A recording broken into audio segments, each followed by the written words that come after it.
Hello guys, তোমরা সবাই কেমন আছো? আশা করছি ভালো আছো। আর আজকে মিনি ব্লগটা আমি এখান থেকেই শুরু করছি। তো রান্না বান্না শুরু করে দিয়েছি। আর দেখো ভাত আমার হয়ে গেছে, এই জন্য ফ্যানটা গড়িয়ে নিলাম। তো আর এখানে করছিলাম শাকের চচ্চড়ি। এটা কি শাক বলতে পারবে তোমরা? লাউ শাক। তো লাউ শাক দিয়ে চিংড়ি দিয়ে একটা চচ্চড়ি করছিলাম।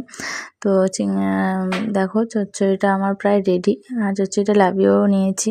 আর তারপরে বসিয়ে দিয়েছি ডিম আর আলু সিদ্ধ বসিয়ে দিয়েছি। তো তারপর ডিমটা আমার সিদ্ধও হয়ে গেছে, আমি সেটা ছাড়িয়েও নিচ্ছি।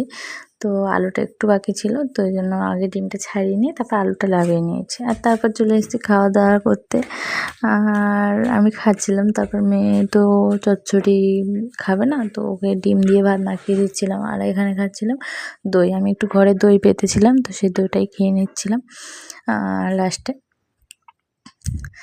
আর তারপর তো এটা অনেকক্ষণ পরে বিকালবেলা ঘুমিয়ে টুমিয়ে